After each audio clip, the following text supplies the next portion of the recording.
Nakausap ko yung PNP superintendent ay tatanungin ko kung talagang hindi binibisita sapagkat alam ko po na ang mga operasyon ng Pogo ay pinatigil na po ng ating Pangulo effective July 22. Noon pong siya ay huling magdaos ng kanyang SONA o yung State of the Nation Address. Dinig na dinig ko po yun. Ang sinabi niya, effective today. Kaya ang alam ko po, lahat na ng Pogo operations ay sarado na. Kaya kung hindi po binibisita yan, ay palagay ko ay dapat maitanong po natin sa ating chief ng PNP.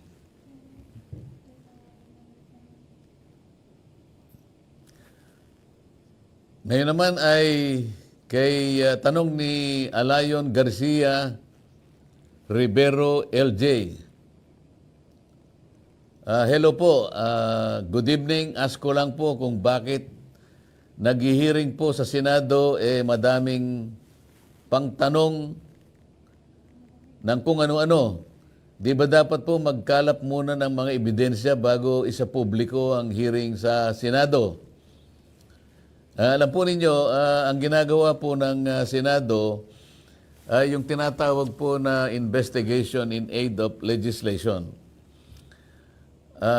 Dapat po bago sila magsimula ay meron na silang nakabalangkas po na panukalang batas. Sapagkat ito naman po ay sinabi na sa maraming desisyon na ng ating Korte Suprema para sa ganun po ay magkaroon ng limitasyon ang anumang pagdinig na ginagawa ng Senado. Kasi po kung wala pong nakaambang, nakabalangkas na panukalang batas at doon lamang sila maaring makapag-isip sa katatanong nila, ay maaari pong maabuso yung proseso na yon kasi hindi mo pa alam kung ano yung iniisip mong panukalang batas, magtatatanong ka na. So parang naghahanap ka lang ng maaring magkaroon ka ng ideya sa paggawa ng batas. Hindi po ganun ang tuntunin. Kailangan meron ng legislative purpose. Para sa ganun, tukoy na tukoy mo po kung sino yung taong tatanungin mo sapagkat nagpapatulong ka lamang upang makumpleto mo yung batas na iniisip mo. Kapag hindi po ganun, maaaring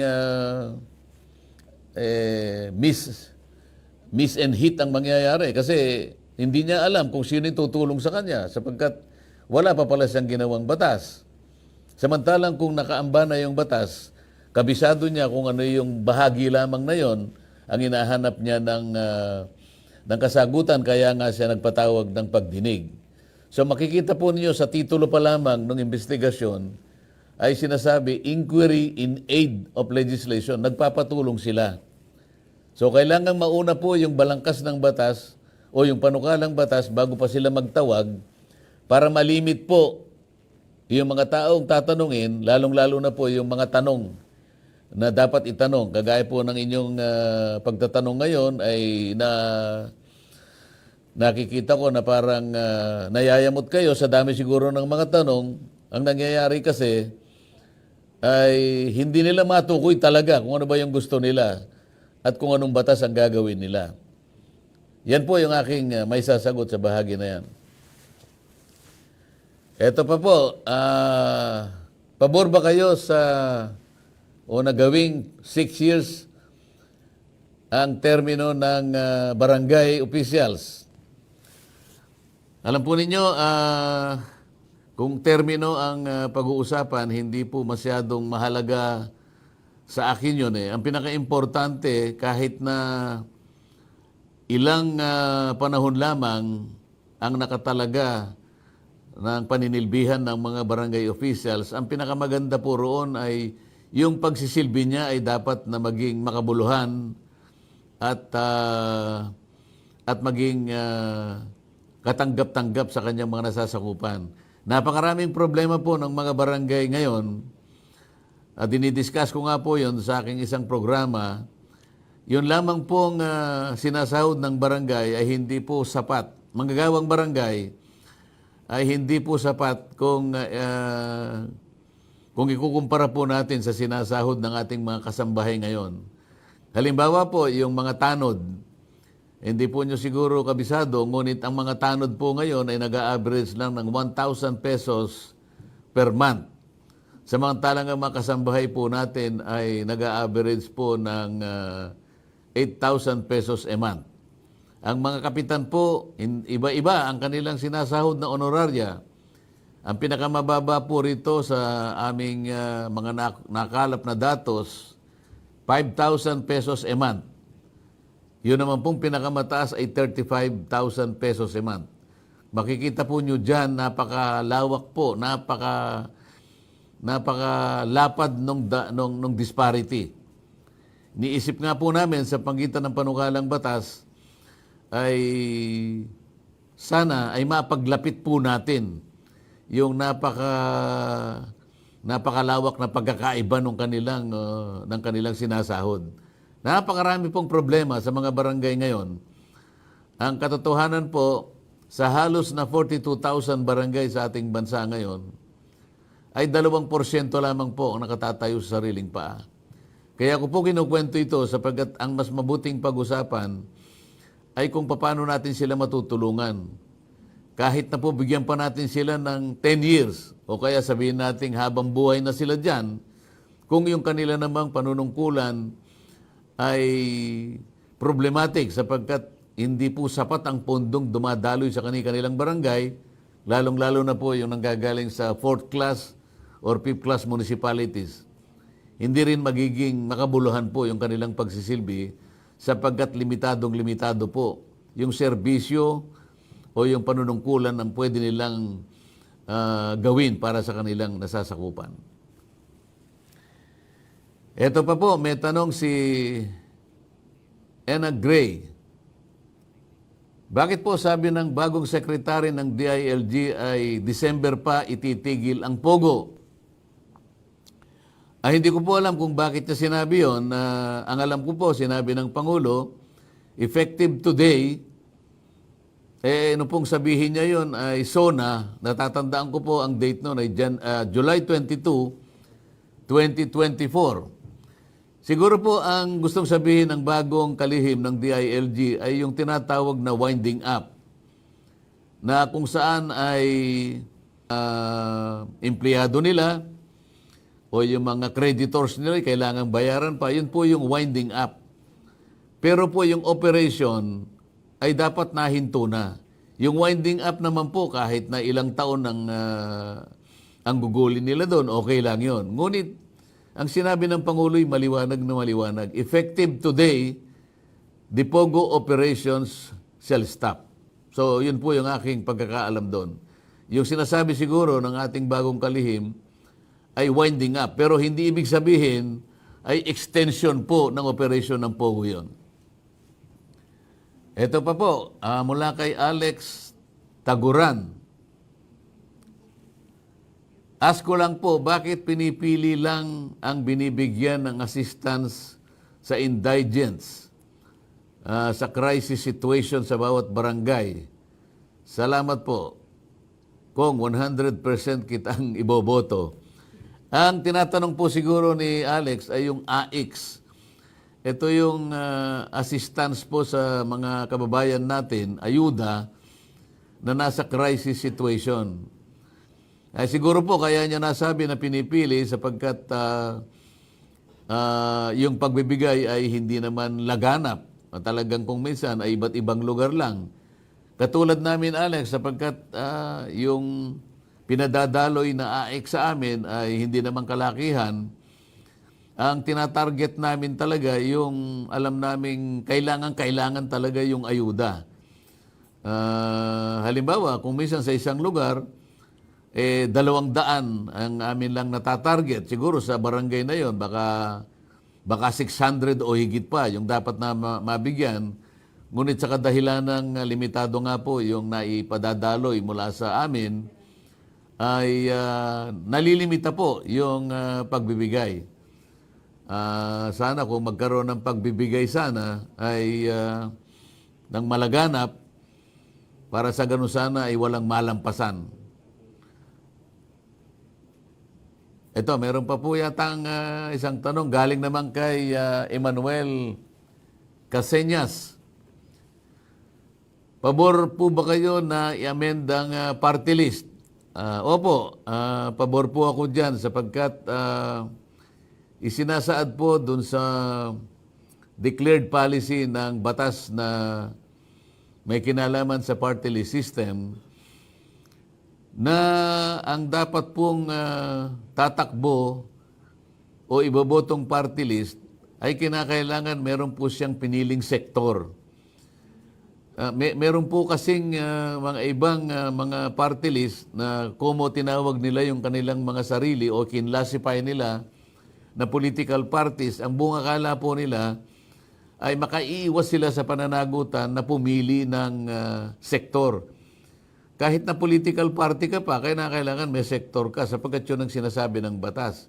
Ang mga sektor po na inihanay sa ating saligang batas ay yung sektor ng mahihirap, sektor ng mga matatanda, sektor ng mga kabataan, sektor ng manggagawa, ng mga fisher folks at saka mga magsasaka at iba't ibang kauri pa.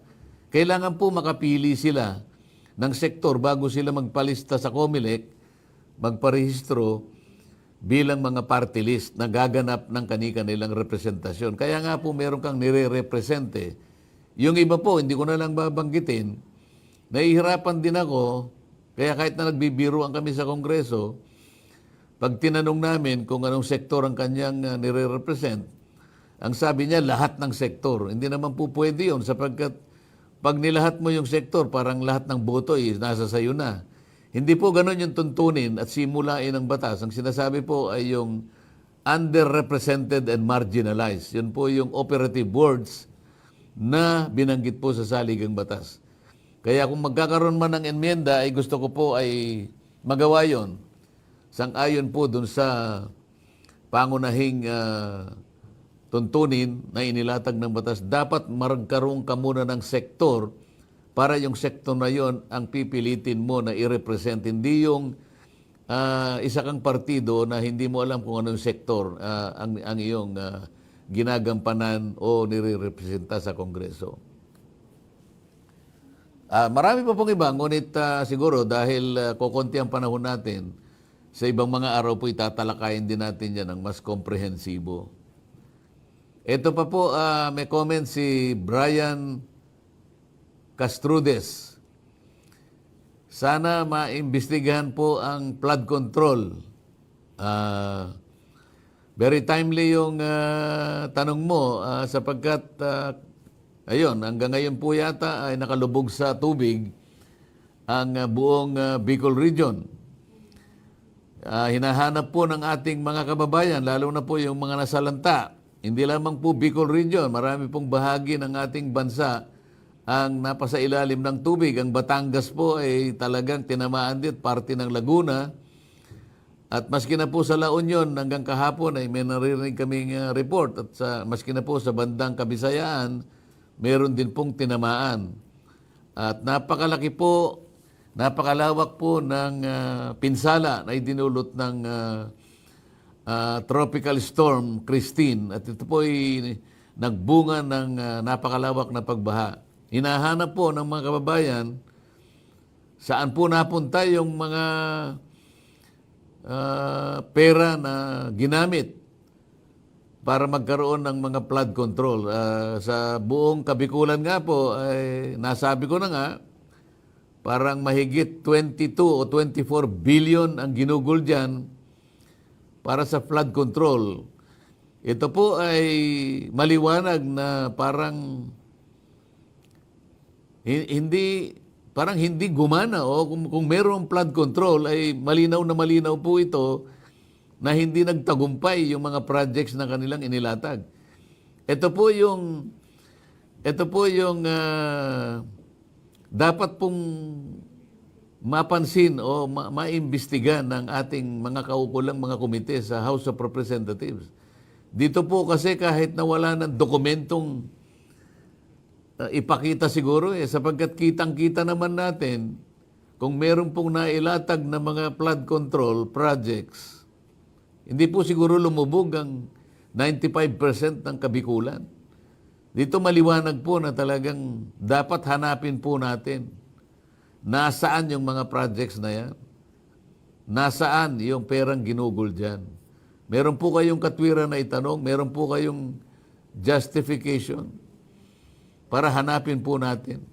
Ipatawag po sana lahat ang may kinalaman sa paggawa ng mga flood control. Magsimula na po doon sa mga contractors na kinasangkapan po ng DPWH para matuntun po natin bakit nagkaganyan po at lalong lumala ang pagbaha sa maraming bahagi ng ating bansa. Ito pa po, mula naman po kay Ryan Noses.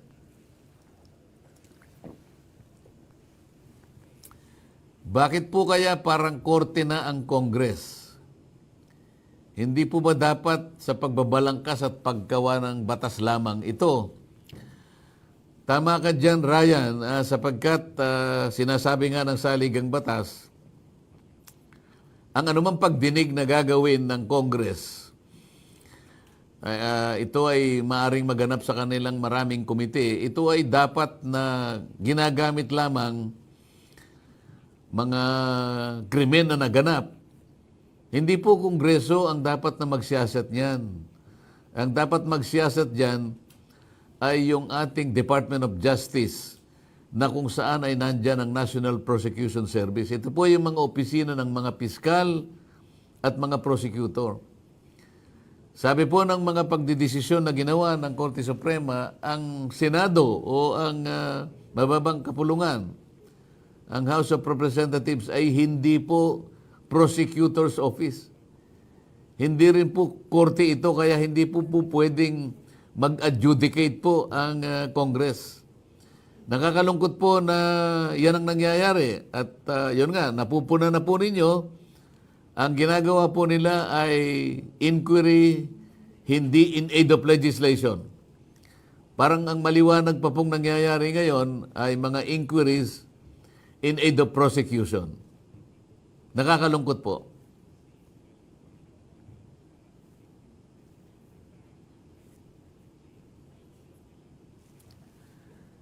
Ito pa po, mula kay Fabian Elano Palaruan. Sana may batas na makulong ang mga nasa gobyerno na nagnanakaw o korap.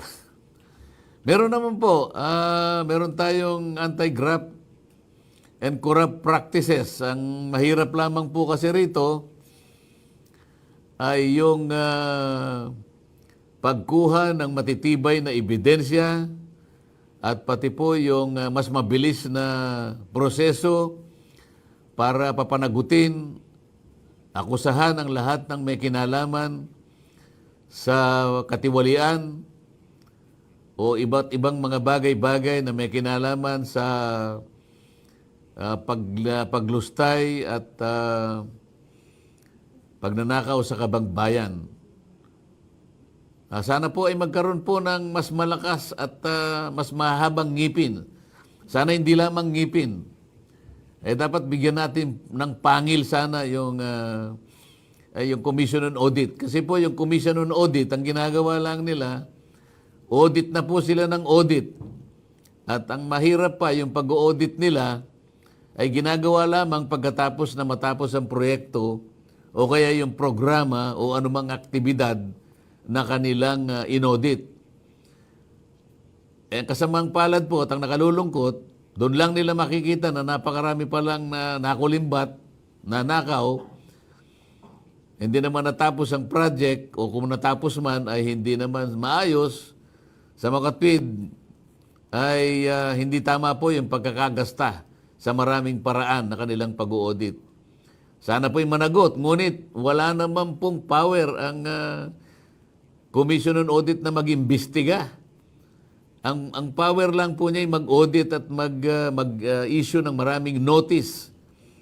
Meron silang notice of disallowance at iba't iba pong mga notices na napakatagal po ng proseso, kaya kung minsan, dahil sa kawalan ng ngipin ng mga batas, ay paulit-ulit na pong nangyayari ang mga bagay nito. Ito po, galing naman kay Albert Lebaste. Magandang gabi po, Kong. Tanong ko lang po sa isang bidding ng mga government projects. Nasaan ang karugtong? Paano po masisigurado ang implementing bodies na 100% na mapupuntas talaga sa project sa bayad ng kontraktor na nakuha sa bidding? Ano ang batas o palatuntunan na maging 100% na ito ay ma-benefit ang mamamayan at maiwasan ang corruption na nangyayari? Salamat po. Napaka-ideal po ng tanong ninyo. Sana po ay meron akong maisagot ng maganda sa tanong na yan. Sa paglalatag po kasi ng mga proyekto, napakarami pong ahensya ang may kinalaman dyan. Diyan pa lamang po sa pagbibidding, meron po tayong tuntunin. Ito po yung Republic Act 9184 sa pag-procure po ng materyales. At hindi lamang po serbisyo at hindi lamang proyekto at iba't ibang mga bagay. Diyan po nagkakaroon ng pagtatalo sapagkat hindi maisaayos ng lubusan sapagkat yung pag-audit nga po ay nanggagaling sa pinakahulihan ng proyekto. Meron po akong gagawing halimbawa sa inyo para lang masagot ko ng medyo may sustansya yung inyong tanong. Katulad po ng isang proyekto na ginawa sa Misamis Occidental na kung saan ay nagpagawa yung isang congressman doon na isang building na tinawag niyang housing. Ang pinanggalingan po ng pondo ay questionable na sapagkat nakakuha siya ng pondo mismo sa DPWH. Sinuri ko nga po ito Sabi ko, hindi naman po pwedeng makakuha ka sa DPWH at ika-categorize mo yung building na isang housing sapagkat lalabag ka sa batas sapagkat national housing lang o kaya yung DSUD ang nagpapagawa ng bahay. Pagkatapos po, yung pondo na ginamit, nakita ko rin, ay hindi naman wasto yung kanilang pagbabayad. Halos sa isang yugto ng project, 70% na yung nakalagay sa report. Ngunit, kung makikita mo yung actual na construction ay wala pang 12%.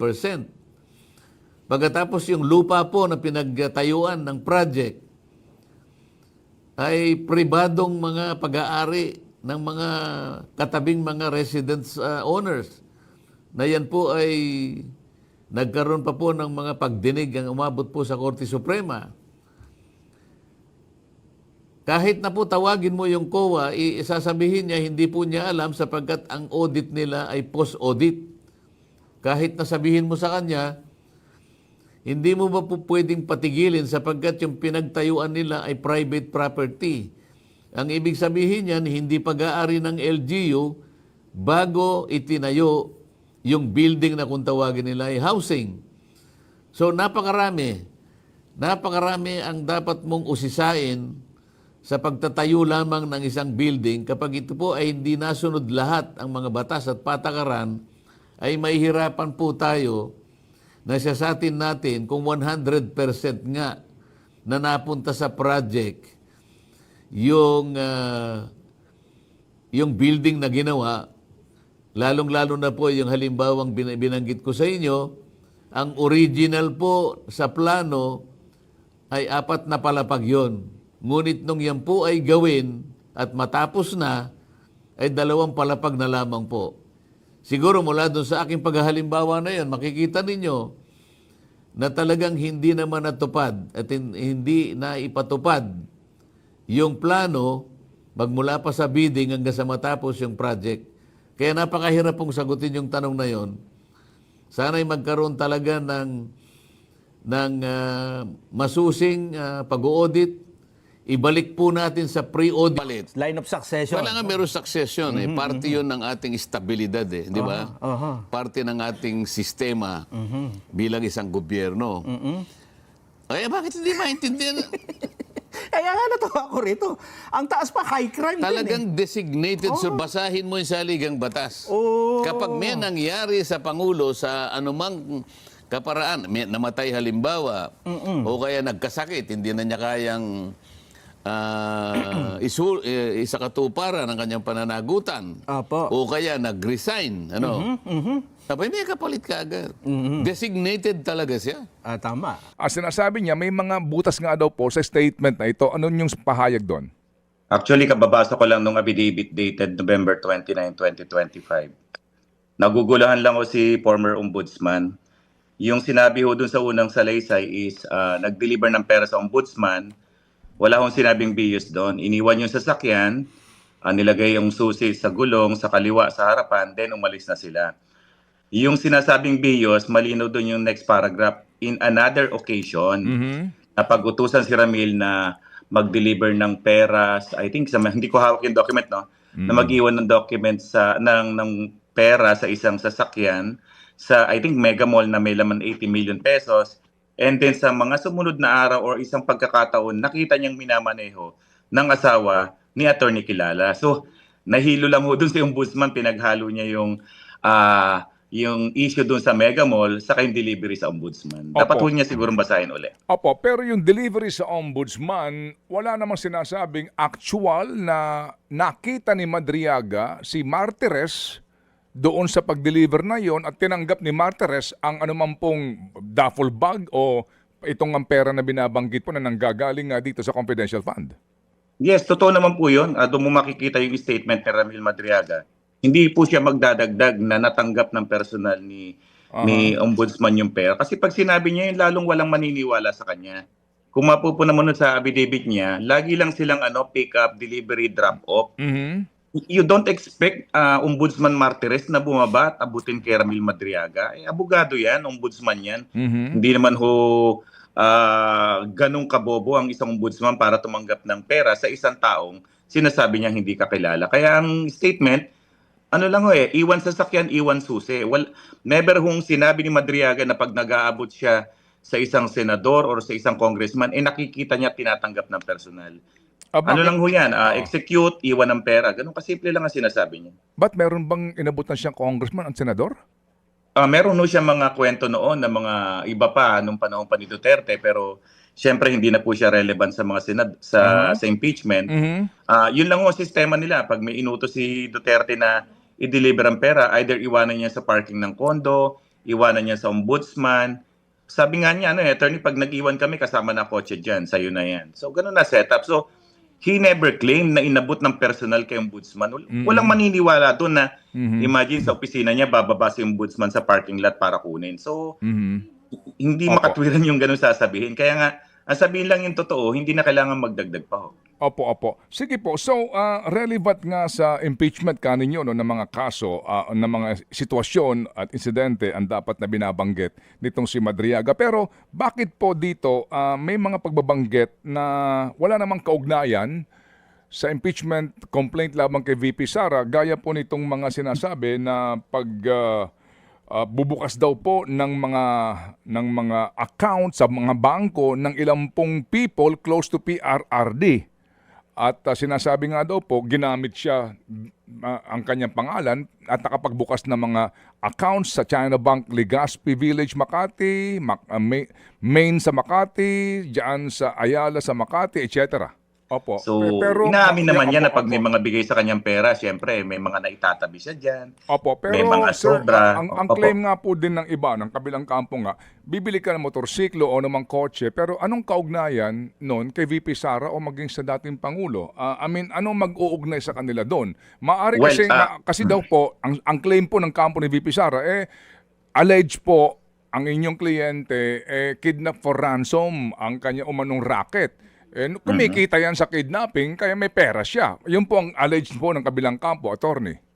Opo, wala dapat maglabas yung kabilang kampo ng proof na naging guilty si Madriaga sa kidnapping activities. No? Ang ruling ng Supreme Court doon sa 2003 case niya is that sabi ng Supreme Court, the trial court erred in convicting Madriaga. He should be commended rather than condemned Kasi nga siya pang naging susi kaya nahuli yung kidnapper at na-rescue yung mga biktima. So wala hong conviction yan kahit siguro slight Okay. physical injuries, wala Opo. ho silang mapapakita. Ang tangi lang nakukut nung kabilang kampo, yung mga news report daw ng PNP na Madriaga belongs to the notorious kidnap or ransom. Ted, alam mo yan sa media, yung optics na neutralize na ang kidnap or ransom, pang media lang yan eh. Pero when you go to court, sige nga magpresenta ka ng report na na-convict sa kidnapping, wala. Pang ano lang yon yung mga salisay ng PNP na top 5, most wanted. Pagdating sa korte, iba yan. Diba? Okay, So, sige. Opo. ang newspaper report lang ang kinukote nila, Ted. Sige po. Attorney, akanin nyo, no, yung mga ibang kwento po sa kanyang affidavit ay pagpapatunay kung gaano ka-close, no, ang inyong kliyente kay Pangulong Duterte. Pero sa mga annex po na aking, baka lang kulang ito, pero sa lahat ng annex na amin pong na-print, bahagi ng affidavit ng inyong kliyente, ni isang picture with the president, former president, wala naman dito, kundi lang, well, yun po, no, yung kanyang isip na na grupo at ilang pang mga pangangampanya na ginagawa during the time of the campaign. Tinanong ko rin po yan sa kanya. Ang utos sa kanya is discreet, behind the scene ng operation. Hindi ho siya mahilig mag-selfie katulad ng ibang mga abogado, ibang mga personalidad, makakita ng congressman, senador, pa na yan selfie, pa ng post.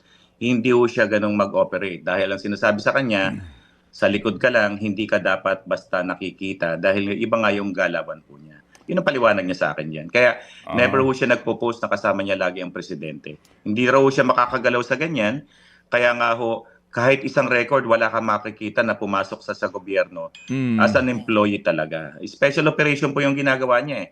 Okay. Kung may utos, Opo. implement. Ganun lang lagi Opo. siya. Opo, may sinasabi po siya dito, no, na ikanya yung mga accounts na binuksan sa pangalan niya opened by people close to PRRD. Who are these people, attorney? Ano po yan eh, tinawagan siya ng PRRD, may nabuksan ng bank account sa pangalan mo sa ganyang mga bangko, papasukan ng pera yan, mag-withdraw ka. Of course, we don't expect PRRD himself to open the bank account. May edad na yon, hindi yon pipila sa bangko para magpabukas. The most logical conclusion is that binuksan to ng mga tao na malapit sa dating Pangulo. Ang sabi sa kanya, may account ka dyan, pumunta ka, mag-withdraw ka. May papasukan ng pera yan. Nasa hinagap niya, dyan papasok yung pera for money laundering purposes. So, At ang Ted, dinawin ko lang sabi nga niya, hindi ako nag-a-apply ng mga bank account opening dyan. Pag sinabpi ng mga bank records na yan, wala kang makikita dyan na nag-fill up ako, yung mga submission ng mga, di ba pag nag-open tayo, di ba? Marami tayong pinipilapan. Hindi niya raw na-experience yan sa mga bankong yan. opo, Basta may pera na lang dyan, may account siya. So, yung mga specimen signature, hindi na hinihingi ng bangkong ito na binabanggit sa kanyang affidavit at ang nangyayari lang, tinatawagan siya mismo ni Presidente sa telepono, instructing May him account ka na. to go to the banks. Ganun po? Yes, ganun na nangyayari. Ang sinasabi nga niya, minsan pag magwi-withdraw siya, hindi na siya pumipila katulad natin na uupo pa tayo, may number. Minsan daw pagdating niya ron naka-ready na yung pera, kukunin niya na lang dun sa manager, tapos i-receive niya. Meron pa siya mga kwento, allegation na nakakita na rin ako ng checkbook niya. Ang recollection niya, pumipirma siya ng mga cheque in blank. Kaya pag may withdrawals doon, pick up na lang ang pick up, withdraw, tapos deliver sa ibang location. Attorney, meron siyang ipinresenta ditong 2 cheque, no? Na binabanggit nga po niya, ito raw po ay mga cheque na umano ay pina-encash sa kanya. Manager's check po ito, di po ba? At ang kanya nga binabanggit dito sa kanyang affidavit, ito po daw ay cheque kaninya na nakapangalan po sa kanya at nanggaling mismo ito kay Presidente? Ang sinabi po niya sa house, base dyan sa affidavit na yan, tinawagan siya at merong cheque na nag-aantay doon sa kanilang safe house sa Eastwood. Binuksan niya, nakita niya yung cheque, Land Bank. Sa sobrang laki, Land Bank, natatakot siya na maamla siya. Ang sabi niya is that pinasoli niya yan. Linawin ko, Ted, hindi na encash yan. wala kang makikita sa affidavit na in-encash yung cheque na yan. Kasi nga, Opo. natatakot siya. Ang sabi, ibigay mo sa iba, binitawan niya yung cheque, period. Opo. Kung saan nanggaling yan, Mhm. ano ang circumstances, sino ang nag-issue, purpose, wala ho siyang alam yan. Pero yung kaninyo, ang instruction nang galing kay dating Pangulong Duterte. Ang sabi is may cheque doon sa safe house, kunin mo.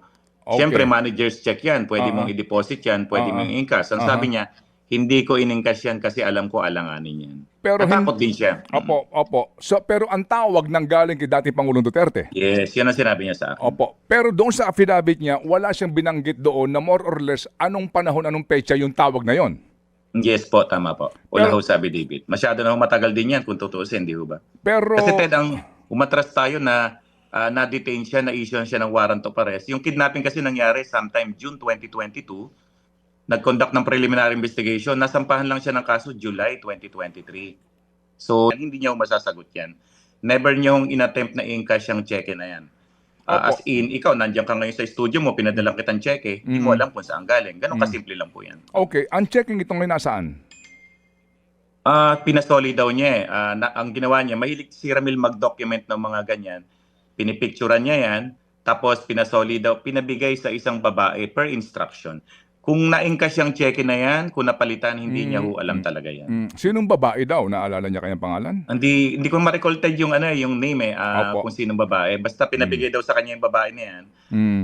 Ayaw niya kasing galawin yung cheque niya. So linawin ko, hindi na-encash yan. Opo. Contrary doon sa ginawang computation ng isang members ng committee na kasama yan doon sa mga dumaang pera sa kanya. Hindi po na-encash yan.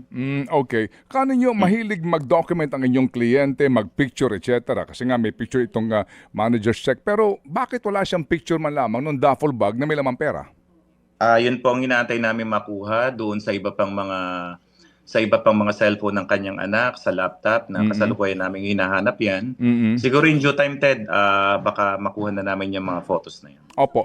Meron pong claim yung mga malalapit sa dating Pangulo na ang Presidente Duterte, kung pag-uusapan po natin, pakikitungo sa kanyang mga tauhan, ang gantong mga masiselan na bagay, kung totoo man po ito, ay hindi pagkakatiwala ng isang presidente sa isang Madriaga na inaamin naman na hindi, di ba? Kailan lang ho ba nakilala ni Ginoong Madriaga ang dating Pangulo? Di ba binabanggit panahon ni Roy Goles? I think 2016, based sa recollection ko, 2016. Opo. Yes, ang sabi nga po, the former president is kumbaga, too wise to be, to handle all of these things na pauubaya mo sa hindi mo naman talaga tao. Parang ganun po ang sinasabi nila. Actually, yung mga nagsasabi niyan, opinion lang nila yan. No? So, wala naman sila sa circle kung ano yung lalim ng mga inutos, yung mga pinagawa ng dating presidente kay Madriaga. Part lang yan ng mga attack sa karakter na imposibleng gawin ng dating presidente yan. Hindi naman uutusan ni former president ang isang senador, congressman na mag-deliver ng pera, di ba? Yung mga ganyang gawain na alam nating illegal, inuutos yan dun sa ating mga trusted people. Di ba? So, opinion lang ho yan ng mga tao na gusto nilang ipagtanggol yung kabilang kampo. So, kung gusto talaga nilang i-submit yung kanilang opinion, pwede naman sila magpunta sa house at sabihin nila yung opinion na nila, Ted. Opo, sige. Yung Lee Wei-xiong kaninyo, 175 million ang ibinigay dito nga sa EC Project, EC group na ito nila, Ginoong Madriaga. Ano ang preba niya rito? May kasama ho siya diyang mga driver, kamag-anak niya, pag-pick up yan ng pera. Sobrang laki niyan. Ang recollection ko dyan, no, kasi I don't have the document now, yan yung initial funding na 175. Ano yan ang nangyari daw niyan is 100 muna yan, tapos binilang niya, nung tinanong niya kung how much is this, ang sagot sa kanya, 100 million. And then nung aalis na siya, maya-maya, wag muna daw, meron pang bumabang pera. And then tinawagan niya si Attorney Kilala at nung malaman na 175 million yan, nagpadagdag from 10 million, nagpadagdag si Attorney Kilala daw ng 5 million. Kaya yun sa affidavit niya, naging 15 million yan. Kasi sabi namin, anong basis ng 15? Normally 10% attorney. 10% ng 100 is 10 million. And then naging 175, nagpadagdag ng 5. Nakausap ko rin po yung yung kanyang driver alalay, na kasama sila sa pag-pick up doon sa SEDA hanggang doon sa mag-deliver, kasama yung driver na yun. Opo. Na nagbibilang si Ramil ng pera, tapos binigay nila doon. Base sa affidavit kay Attorney Kilala yung 15 million po. Opo. Si Attorney Kilala, para saan daw yung pera na iniabot? Dito ho kasi sa affidavit, tama ba 15 million? Aha. Oo, para daw Tama sa, po, 15 million. para po daw saan yung pera? Hindi ko alam. Ang sinasabi niya, basta ganyan may nakukuha silang pondo, parang, alam mo na, commission, share, 10%. Mm. 10% ng 100 is 10 million. Nung malamang 175, nagpadagdag ng 5. Ano ba ang papel ni Attorney Kilala sa buhay ni Madriaga? O maging Ang alam ko sa po kampo ni VP magkakasama sila, Sara? Oo. ang alam ko magkakasama sila doon sa EC Pilipinas. Mhm. Connected din po si Attorney Kilala dahil I think naging associate vice dean or associate dean siya sa San Sebastian College of Law. So, syempre naging magkakilala sila, magkalapit. May mga transaksyon, nagtatawagan, nagkakalaro sa mga basketball siguro, other activities. Opo. Kaya nung may pondo sa isip ng ganyan, hinatiran niya. And hindi lang to si Ramil na nagsasalita. Nakausap ko mismo yung isang kasamahan. Nakasama siya doon sa nag-pick up sa SEDA kay Lin Wei Xiong at nagatid kay Attorney Kilala. Opo. Meron pa ho bang another supplement dito po sa kanyang supplemental affidavit na paparating? Actually, extended na po yan. We tried to finish that bago mag-April 14 kasi pangit naman po yung mag-hearing ka ng 14 tapos after 1 week, 2 weeks, ilalabas mo yan. So, talaga hong, halos every other day nasa jail kami, tinapos yan para maihabol doon sa pagdinig kung saan siya magsasalita. Sa Okay. ngayon po, wala ho kaming ginagawang salaysay in addition to that po. Opo, sige po. We understand, meron po yata kayong bista ngayon, may hearing kayo. May pahabol lang Opo. pong tanong si Chacha. I hope you don't mind. Pahabol lang po ito. Sige po. Oo. Attorney Sige, Raymond, yes po, Opo, good morning. good Si morning. Chacha po ito. Attorney, nabanggit nyo kanina, in due time, lalabas yung ating mga living witnesses at iba pang mga pruweba na magpapatunay sa salaysay nitong si Madriaga. Pero, yung due time po ba na sinasabi nyo, talagang kung aabot lang ang impeachment sa Senado or sa mga susunod na clarificatory hearing, maglalabas kayo kahit papano para pumatuldukan na yung mga agam-agam dito sa salaysay ni Madriaga? Well, yun nangyayari sa House ngayon is determination of probable cause lang yan, no? Sa pananaw ng isang ordinaryong citizen, meron bang sapat na basehan na tumuloy ang kaso sa Senado. Hindi naman to lahat presentation, lahat ng documentary testimonial evidence. And nagkaroon dito, nagamit po itong salaysay ni Ramil na November 29, 2025 as part of the impeachment. Hindi naman po siguro tama na lahat ng witnesses namin dalhin namin sa Kongreso. Kasi nga, ang analysis dito namin, sige, sinisiraan niya yung character ng tao. Sige, alisin natin si Madriaga. Isang tabi natin si Madriaga. Sa unang pagdinig, ang daming lumitaw, di ba? Yung mga signature, yung mga fictional character, tinanggi ng PSA, yung mga signature, sinabi ng NBI Question Document Examiner, 36 acknowledgement receipt, mga 7 tao lang gumawa. Yung notice of COA disallowance, yung mga bagay na yun, titindig na yun di ba? Kasi pag pinuntahan pag pinuntahan ni BP Sara yung avenue na pinamigay ang pera through this fictional character, sabi ng COA, hindi totoo yan, disallowed. Kaya nga yung 125 million na confidential funds, I think, ng OBP, di ba? Dinisallow yung 73 million. Ibig sabihin, mismong COA hindi naniwala.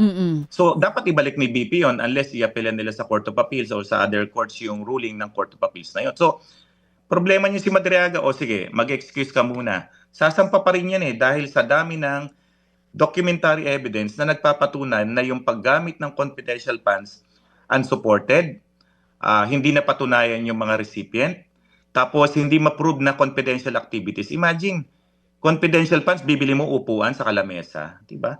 Printer, computer, Yes po. groceries, supplies. Yes, Sabi nga attorney. namin, ano ba itong mga agents na to? Mga operational agents na to, yes puro po. pagkain na lang ginagawa nito. So, Attorney, si sige po. Madriaga, ganun na lang, yaman niya. Pero hindi siya nabigyan pansin. We have, I think nakakuha ko ng first page ng letter niya kay Senator Risa Ontiveros, humihingi siya ng audience para bisitahin. Pero syempre, hindi siya nabigyan pansin. It was only October 2025 when somebody introduced him to me at pag-usapan yung bagay na yan. Kaya ngayon lang siya lumabas yung ganyang issue. So wala pong offer ang gobyerno sa kanya? Plea bargain, immunity, wala pong ganon? Ay, wala po. Kasi yung mga nagsasabi na gagawin siyang state witness. Alam mo, DJ, magiging state witness lang si Ramil kung co-accused siya, let's say, sa kaso ni BP Sara and other people. Magiging state witness ka, ituturo mo yung mga co-accused mo. So mali yung sinasabing gagawing state witness yan. Ang kaso niya ho, kidnapping. Hindi siya pwedeng maging state witness doon kasi nga siya yung inaakusahan na principal. Hindi ho pwede magkaroon ng plea bargaining kasi patapos na ho yung prosecution evidence. Mabigat na usapin yung technical sa legal, no? Kaya nga yung sinasabing state witness yan, wala hong isinasampang case pa sa ngayon na involved si Madriaga, BP Sara, and other personalities na pwede siyang gamitin ng gobyerno para ituro itong mga kalokohan nangyari na to. So wala ho yung trade-off na yan na iuurong yung kidnapping case. Hindi mauurong yung kidnapping, DJ, kasi ang private prosecutor doon, si Attorney Roque, hindi papayag na iurong yun. Oo, at least naklaro nyo po yan. Oo, Okay. malinaw na po sa ngayon. Oo. Sige. So, attorney, nabanggit niyo po kanina, na tanggalin natin si Madriaga sa equation, tatayo ang impeachment complaint at mga ebidensya laban kay VP Sara. Oo, ang daming ebidensya, Sir. Ted, napanood Opo, natin yes, sir. dati. That's loud and clear. So, hindi Opo. kaya po dahil sa sinasabi ng iba na napakaraming inconsistency sa pahayag ng inyong kliyente na baka makasama pa itong kanyang testimonyang ito sa impeachment complaint lamang kay VP Sara. So better na lang po na hindi siya isama. Marami hong abogado ang nag-aral diyan. May mga private prosecutor ang impeachment complaints. Binasa nila yan and they think na credible at magagamit yung salaysay na yan para magdugtong doon talaga kung paano na dispalko na wala yung 125 million. Itong sinasabi ni Ramil, hindi naubos ng 11 days yan. 18 hours or less than 24 hours lang yan na ipamigay ko na yan. So, yung aspect na yon kayang panindigan ni Ramil yun kasi meron kami mga living witnesses who will corroborate yung kwento na yun. Opo. And yan pong gusto ho nating marinig, maabangan kasi nga otherwise yung COA kasi na disallowance, sabi nga ni Congressman Chua, tatayo na yun eh. Pero dito po kapag wala yung sinasabi nyo na corroborating witnesses, baka lalo pa magkaroon ng doubt, no? Dito po sa isyong ito. Kaya better nga na maiharap nyo itong mga taong ito. Otherwise, baka mayanig ang inyong kliyente kapag dumaan na po sa cross-examination ng mga abogado ni VP Sara in the trial. Sabi niya kahit na sumampa yung planter, handa siya magtestigo. So, ang problema natin ngayon, ang nadidinig lang natin sa kabilang kampo, yung salita ng mga lawyers, yung mga friends na nagbibigay ng opinion. Pero mismong subject ng hearing, ayaw sumipot di ba? Abogado yan, pero ayaw matanong, di ba? Opo. So, yun ang nagiging problema. Kaya nagsasalita ngayon, puro mga allies, lawyers, at yung mga dating supporter ng dating Pangulo, di ba? Ang pinaka-the best is mag-appear ka sa House na nagko-conduct ng clarificatory questioning. Totality of the Vice President's conduct. Profanity? Totality. Kala ko profanity. Of Vice President's conduct clearly displays conduct constituting a betrayal of public trust, culpable violation of the 1987 Constitution, and graft and So, corruption. ano yung kabuuan ng kanilang naisip o nakitang aksyon ng ating pangalawang Pangulo na maaaring sa kanyang kabuuan ay matatagurian nilang isang betrayal of public trust? Ano yun? Totality lang eh. So, inisip ko dito, kasama yung pag-makeup, di ba? Sinabi niya totality. So, from head to toe ito. Hindi, siguro ibig nila sabihin, magmula lahat ng kanyang mga pinagsasabi, Lahat ng ginawa niya. Lahat ng ginawa niya na maaaring hindi nila nagustuhan at lahat ng ito'y inakala nila na kapag ito'y pinagsama-sama mo, ay ang sa kanyang kabuuan ay talagang destabilization plot halimbawa. Ano ba yung ginawa niya? Nakalagay ba dyan? Hindi pwede bang ganun? Napaka-general na totality? Tatanungin ko nga sila, hindi ba? Pag nandun na ako, senator judge ako, hindi ba? Ay, sinasabi ko. Tama naman. Dadalhin niyo ako dun di ba? Kaya nga ngayon, takot na takot siya. Kinakailangan hindi makalusot. Bantayan niyo yung isang yan. Delikado tayo dyan. Di ba? Yes. So, 5 na po yan. Yung sinabi ko kanina, una yung assassination, di umano, SALN, DDS. Dinescribe ba kung paano yung assassination plot? Sinabi ba? Yun lang eh. Yung sinabi lang na as publicly admitted by her in a live broadcast. Oo nga, sinabi niya lang, pag ako'y napatay, Yun lang.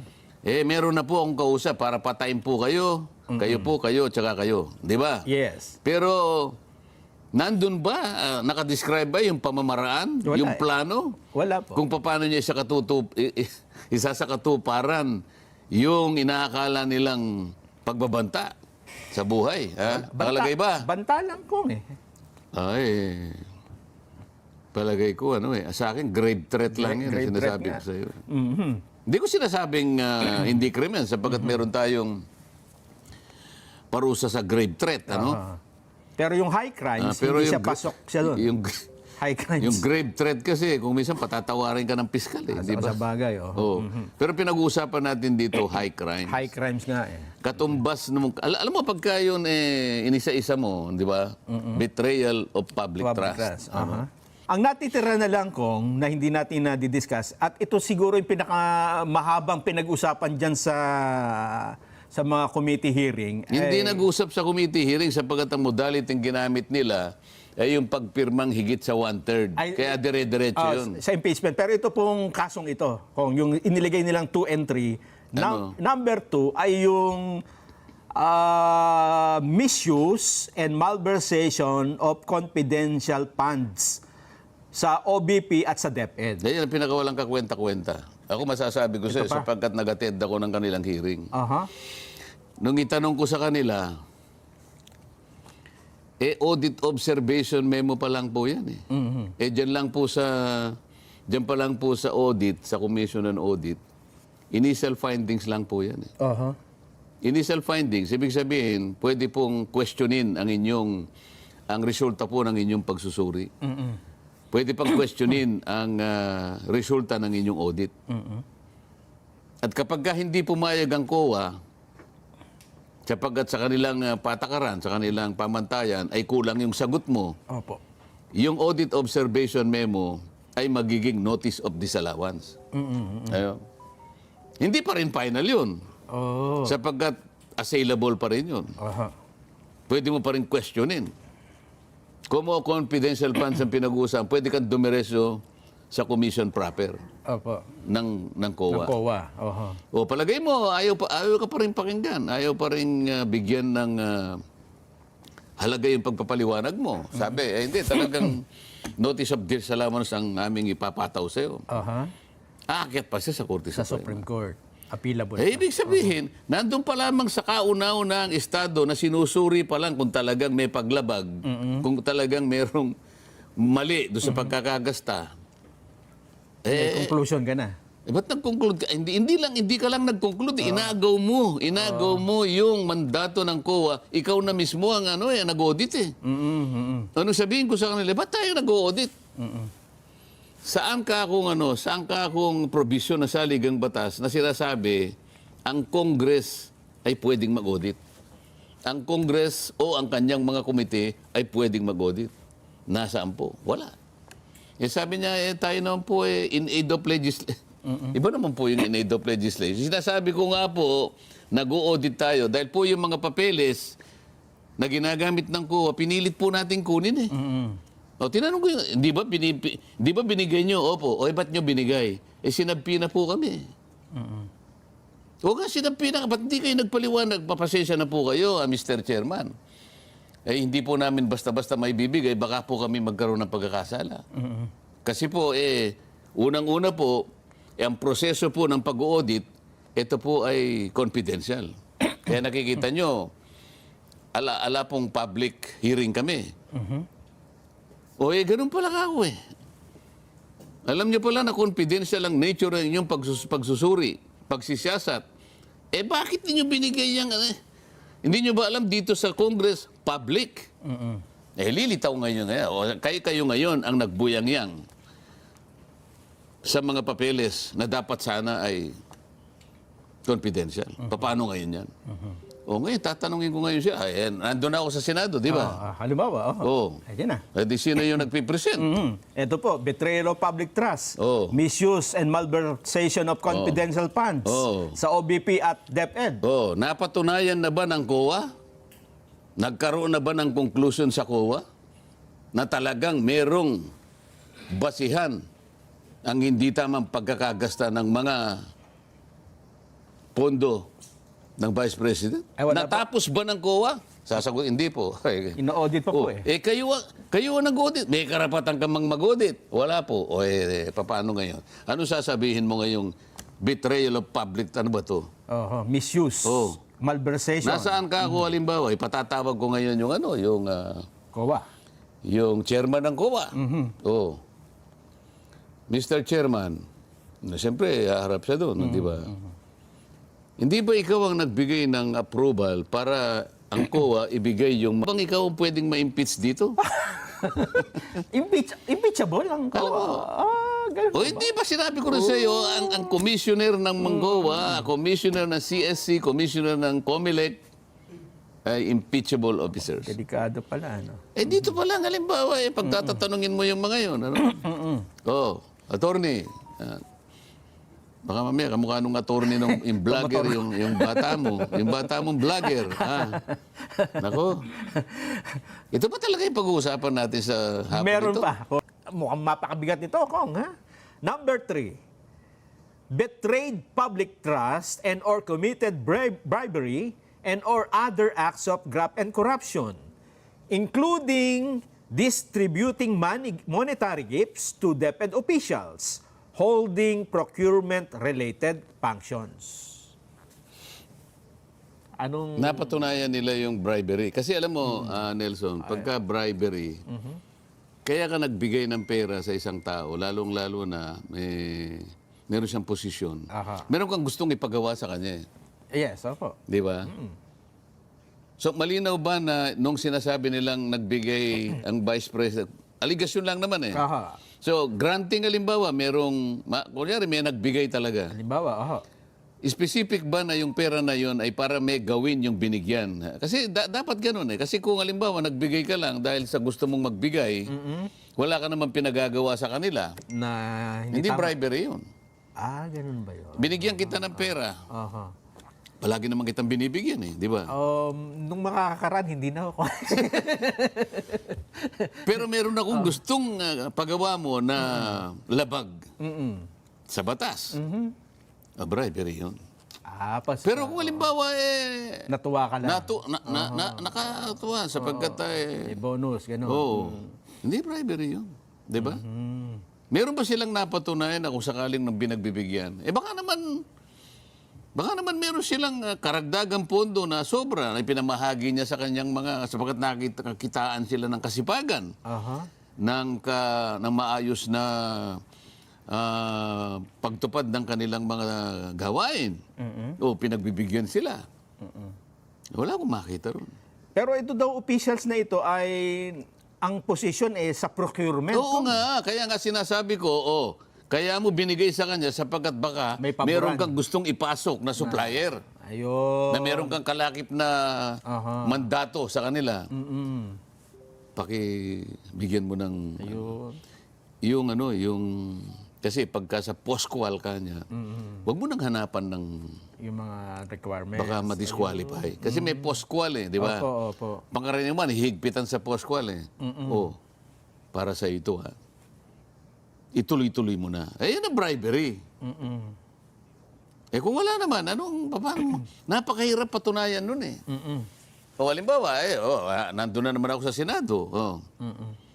Ibig mo ba sabihin na migay lang na wala namang kaukulang gagawin yung pinagbigyan para palitawin na merong dapat na kilingin o kaya dapat na magkaroon ng advantage sa supply at kahit na baluktutin ang ibang mga proseso ay gagawin nila sapagkat nagbigay ka. Mapapalitaw nyo ba yan? Ano ang napalitaw ninyo? Wala po kasi. Magsiwi na kayo lahat ka. Di ba? So establish mo Itigil na natin ito. Nagsasayang lang tayo ng pera. Tama yung sinabi ni Pangulong Bongbong, di ba? It's a storm in a teacup. Yan na nga yung sinasabi ko sa inyo. Nagpakadalubhasa kayo dyan. Pagkatapos wala naman pala kayong mapapatunayan. Bakit yung pag nagbibigay sila ng AKAP, akala mo ba yun ay lalong mas mag-ano yun, di ba? Yun, lantaran. Tatanungin ko, halimbawa, saang provision ng ating tuntunin dito sa House of Representatives, kahit na sa ating mga House rules natin, committee rules, halimbawa, o saligang batas, saan nyo po mababasa na ang isang congressman, o kaya yung speaker, pupunta sa isang lugar, magsisisigaw ng gano'n, siyang mamimigay ng pera. Tama ba yun? Wala kami tungkulin na gano'n eh. Yun, babagsak sa bribery yun eh. Lalo na ngayon, magsisimula na ang campaign season halimbawa. Pagkakamalang kang bumibili ka ng boto. Pero akap yun eh. AX. Tupad. Ngayon lamang, alam mo yung guarantee letter na pinadadaan sa amin, Nelson? May sakit yung isang constituent. Pupunta sa amin. Gagawa, yung mga staff ko, kasi may sakit, bibigyan niya yung medical abstract na kailangan ng ganitong halaga. Pangkaraniwan, may hirap. So gagawa kami ng guarantee letter para i-cover yun, bibigyan niya sa ospital, para sa ganun ay mailibre yung kanyang expense. Yes, opo. Kailangan bang ipadaan sa amin yun? Ako minsan nahihiya ako eh. Hindi na dapat pinadadaan sa amin yun. Dapat yung, yung DOH, merong sistema o yung DSWD, kayo-kayo na lang sapagkat kayo ang ehensya ng gobyerno na talagang minanduhan na kayo ang tumutok dyan. Kami, tagagawa lang kami ng batas. Hindi. Ang nangyari, dahil sa gusto nilang magpasikat, lalong-lalo na pagka-eleksyon, kailangan sila pang magbigay. Aba, pamumukha mo ba sa tao, utang na loob mo sa akong gumawa ng GL mo, guarantee letter? Hindi po eh. Wala po kayong utang na loob sapagkat yun po ay pera ng gobyerno po yan. Pinadaan lang sa amin. Ako kahit papaano sinasabi ko yun eh. Pero yung mga kasama ko, hindi. Para bang gusto nilang palabasin, galing sa bulsa nila yun. Kaya yung tao nananatiling na nag-uutang na loob, parang ganun na lang po, salamat po, salamat. Ay sabi ko, pagka ako pumunta sa ibang lugar ngayon, kunin niyo po yung pera na yan. At huwag kayong magte-thank you sapagkat yan, pera po niyo yan. Pera ng taong bayan. Huwag kayong magte-thank you. Huwag kayong pabubulag sa mga yan. Sabi ko, totoo naman eh. Tama. Tapos bribery dyan. Parang binabribe mo na rin ng tao eh. Lantaran, ikaw nga eh. Ang paggawa po ng batas ay merong proseso. Unang-una po dyan ay ang pagsasumite ng mga panukalang batas ng 2 kapulungan ng Kongreso. Ito yung tinatawag na House of Representatives at ang Senado. Ngunit merong mga natatanging mga batas na tanging ang mababang kapulungan lamang ang nakagagawa nito. Ito ay mga batas na may kaugnayan sa appropriation o ito yung paglalatag ng mga budget sa lahat ng mga ahensya at departamento ng ating pamahalaan. Yung mga panukala na may kinalaman sa pagbubuwis at ganun din mga lokal na mga panukalang batas at yung mga pribadong panukalang batas katulad ng mga prangkisa. Ang mga ito po ay nanggagaling lamang sa House of Representatives o kung tawagin ay Cámara de Representantes. At ang Senado naman ay nakagagawa rin po ng ganon. Nakapag-gagawa rin sila ng batas at ang pasimula nga po ay yung ito ay maitalaga sa kaukulang mga pagdinig sa kani-kanilang mga komite na kung saan inirefer po ito ng tinatawag na Committee ng Rules na nanggagaling sa 2 kapulungan. Pagkatapos po na ito ay mapag-usapan, sa mga kapulungan ay gumagawa ng tinatawag na committee report at ito'y ina-approve pagkatapos ay isinusumiti naman para sa pagtalakay ng plenaryo. At pagka ito'y nakarating na sa plenaryo, ay dito na natutupad o nagagawa yung mga anmiyendang kinakailangan. Maaring ang anmiyenda ay individual o kaya pang-committee. At dito'y pagbubutuhan ito ng mga kaanib ng kani-kanyang kapulungan. Na sa sa pangalawang pagdinig at pagkatapos nito, pagkaraan ng ilang araw na ang mga dokumento ay naisumite sa mga miyembro ng kapulungan, ang pinakahuling bahagi ay yung pangatlong pagbasa.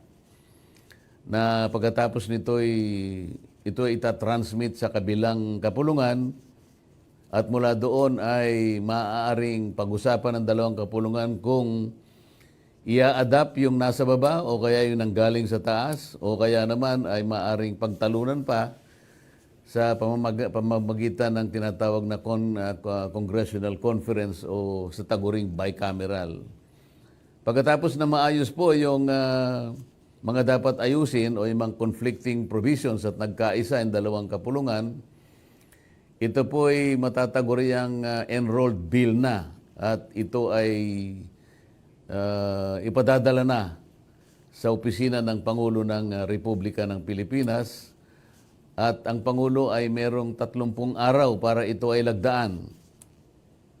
Kung sakasakali pong hindi nalagdaan sa 30 araw, ay automatic pong nagiging batas yan.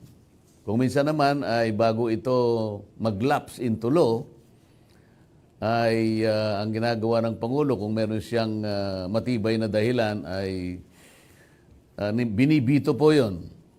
Ang bito po ay pangkaraniwang nando sa bahagi ng revenue provision. At kapag ka nabito nga po yan, ay ibabalik po doon sa kapulungan na kung saan ay nanggaling yung pagbibito ng Pangulo. Kung wala naman, ay magiging batas naman po yun. Kung nabito naman po, maaring ma-override ang bito kung sakaling ito po ay pagtibayin muli ng kapulungan na kung saan nanggaling ito sa pagitan ng mga kaukulang pagboto. Ngunit pangkaraniwan, hindi na po nangyayari. Pag nabito po, ay mawala na pong saysay yung batas. Kung ito ay hindi naman naganap, ay magiging batas pagkatapos na ito po ilagdaan ng Pangulo. Sunod naman nating pag-uusapan ay kapag ba nag-audio-video record ako na hindi alam ng kinukunan ko, may nilalabag ba akong batas kahit para sa safety ko naman yon? Maaari po kayong makalabag sapagkat meron po tayong dalawang batas na nakalatag tungkol sa bahaging yan. Meron po tayong Republic Act 4200. Ito po yung tinatawag na anti-wiretapping law. Ipinagbabawal po yung pasikreto o palihim na pagre-record ng anumang pinag-usapan ng isa o dalawang partido o higit pa nang wala silang kapahintulutan. At ang isa naman po ay yung Republic Act 10173. Ito po yung Data Privacy Act na kamakailan ay ginawa ng Kongreso. Pero 2012 po ito. Ito naman po ay pinoproteksyonan ng personal na information ng isang tao. Kasama na po dyan yung audio, yung video recordings, at yung hindi pinayagan na pangungulekta, yung recording at saka yung sharing ng mga ito. Ang mga personal information po ay yung tinatawag na mga images, mga litrato, mga video at audio recordings ng isang tao na ikinukonsider po na personal information. Sa makatwid, ito po ay pinagbabawal. Kung ito po ay nagamitan ng paglabag sa tinatawag nating Anti-Wiretapping Act, ay meron po kayong pananagutan na makulong hanggang 6 na taon. Ganon din po doon sa Data Privacy Act. Ito po ay karaniwang merong civil damages. Ngunit depende na rin po doon sa pagkakagawa ng mga bagay-bagay kaugnayan na paglabag na ito. Maaari rin kayong maakusa ng kriminal dito. Depende po sa pagkakagawa po ng mga paglabag na sinasaad sa mga batas na nabanggit. Ang data privacy po ay ipinagbabawal din ng ating saligang batas. Meron po kasing sinasabi sa... Ngayon naman, ano nga ba ang pagkakaiba ng Constitution, ng Memorandum Circular at Ordinance? Ang Constitution po ay ito yung tinatawag na saligang batas. Ang Constitution po ay yung pinakamataas At ito yung kung tawagin ay fundamental law ng ating bansa. Dito po nakasalig ang mga karapatan, ang mga polisiya ng Estado, yung mga tinatawag na principles ng ating bansa, pati po yung structure ng ating pamahalaan ay nakasaad dito. Pati yung pagkakahati po ng mga obligasyon at mga tuntunin ng dalawang o tatlong dakilang bahagi ng ating pamahalaan ay nakasaad dito. Ganon din po yung mga iba't ibang mga kahayagan ng ating mga tuntunin. Ito po ay nananatiling pinakasaligan ng lahat ng mga batas na gagawin ng Kongreso. Ibig sabihin, hindi po tayo pwedeng gumawa ng batas na hindi po nakasalig sa pinakamahalaga at pinaka-fundamental na tuntunin. Ito nga yung saligang batas. Ito po yung pinakamataas na palaging nagiging basihan ng lahat ng mga batas na gagawin ng Kongreso, kahit na po yung mga lokal na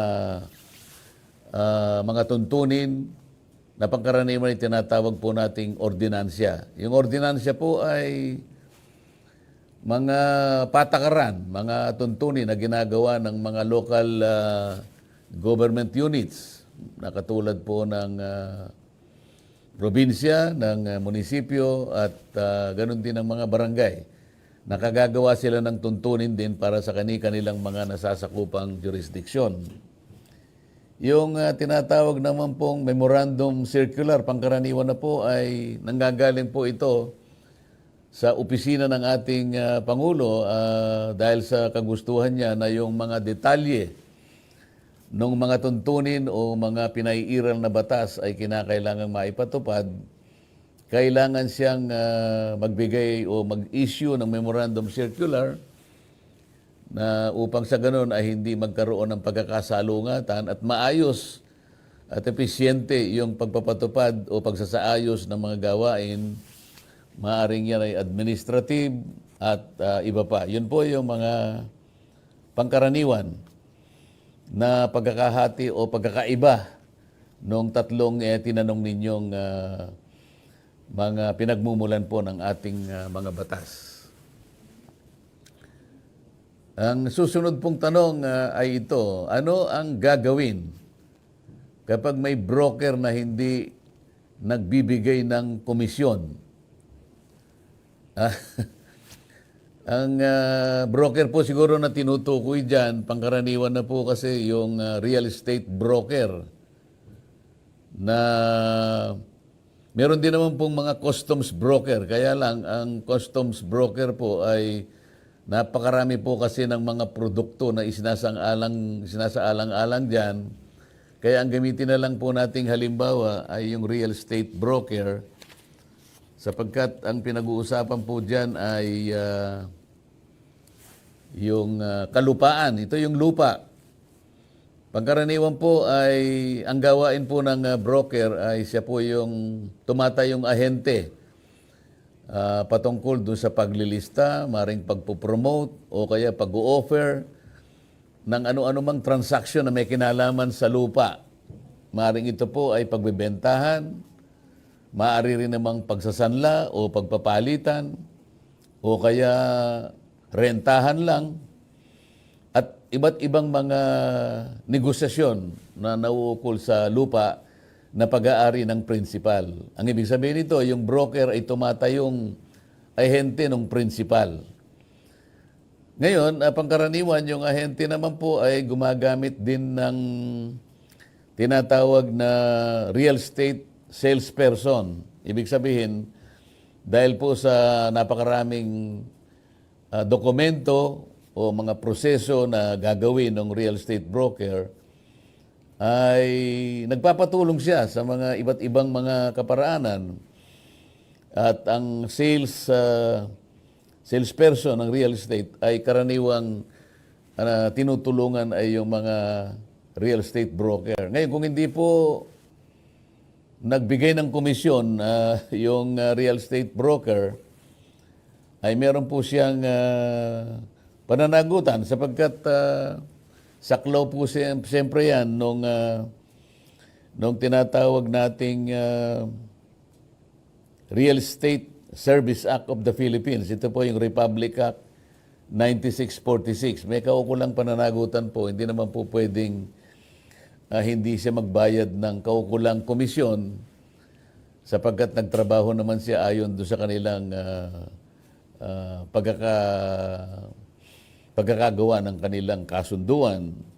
At isa pa po, meron naman ding Code of Ethics din yung mga real estate service practitioners. Ito po ay tinatawag na o nasa section to po nung batas na binanggit natin, na binabanggit po rito ay kailangan po ay maging responsable, ay kailangan may integridad, merong fidelity, merong pagrespeto, at courtesy sa kanilang mga colleagues. Mananagot po yung hindi nagbibigay ng komisyon. Maliwanag naman po ito sa ating batas sapagkat ang bawat nagtatrabaho para sa isang sales broker o real estate broker ay